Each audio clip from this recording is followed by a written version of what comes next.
Hey you guys, this is Vishal from Equity Guru and welcome to Chart Attack. And today we're going to do a broader piece here on the US stock markets. The S&P 500 here is what I have in front of me, but I'll also refer to the Nasdaq. Spoiling it already with some of these trend lines here, but let's just do a recap of the price action we saw recently, or from since the last time I spoke about the S&P 500. And you guys know I'm still a market bull going forward because of the monetary policy, let's just say in a nice way. And I think money is going to still be chasing yield, and it's going to be looking at the S&P 500. This breakout, we took out all-time record highs here on the 25th of October.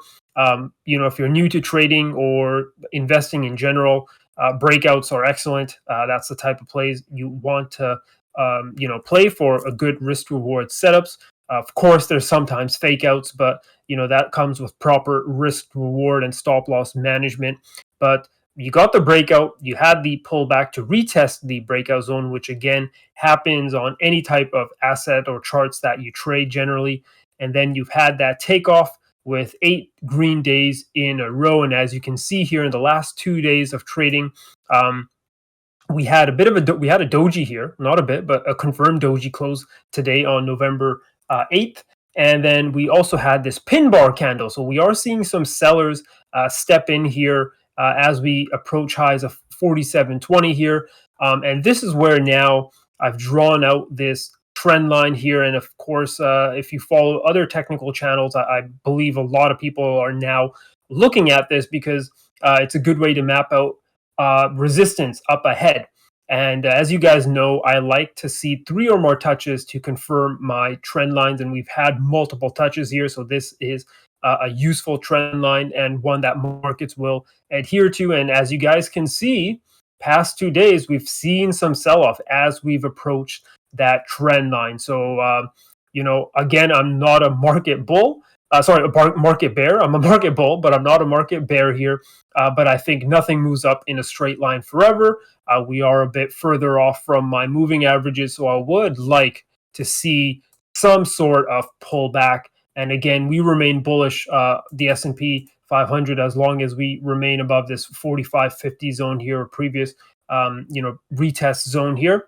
So ideally, I would like to see this month maybe a bit of a range year, and this month we drift a bit lower. Heading into December is then, when we pick off and continue higher and break out into new record highs, probably testing this upward trend line as we extend it further. And as you can see, I've even drawn a channel here at the bottom. So we have our levels to work with going up, and we just follow this until this trend line breaks down, I guess. And then we're looking at a new bear market. Same could be applied here for the Nasdaq, which again here, folks, is testing and saw some sell-off yesterday and 3 days in a row. Look at these wicks here. Wicks don't lie, folks. So we are seeing some sell-off here, and the Nasdaq actually had a red close here, a red doji close at the trend line. So I think this trend line here is definitely acting and seeing some selling pressure. So I think this is the best technical indicator that a lot of people are using right now. Of course, RSI is probably showing overbought as well here. But I think just using technical lines, yes, we can draw Fibonacci's and such, but I think a nice, simple trend line channel here, again, you can draw that on the bottom, and that's what we're going to be working with heading forward in the long term.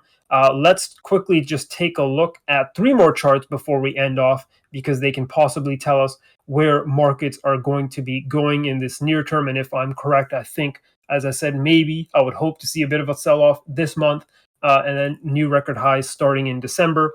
But let's take a look at the VIX, the volatility index. Still holding the support area here at 15.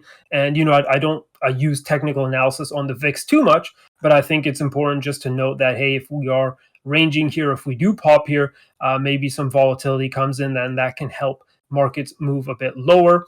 Let's also take a look at the bond market, the TLT, generally seen as where money runs into, when there's risk off. So right now, risk on, people are running into stocks, but if money gets fearful, it'll run into bonds. So you'll see TLT move higher, which would be negative for the stock market. So let's keep an eye out on this. I really like that breakout here on TLT above 146. So we shall see if money is drifting into bonds. And of course, maybe things like tapering and Fed policy will impact this a bit differently from what I just said. But I still like to use the bond market as a gauge of risk off and risk on. And then finally, let's also take a look at the US dollar, which once again, yes, could be impacted with the Fed.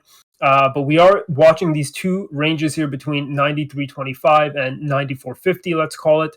If you've been following my work for a while, we've talked about this double bottom pattern here on the US dollar on the weekly chart, and we are just waiting for that break. So for 2 months now, the dollar's done nothing, and if we do get that break above 94.50 on the weekly, the dollar bull market continues. Is that because of the Fed tapering and the Fed being more hawkish, or is that because money is running into the dollar for safety?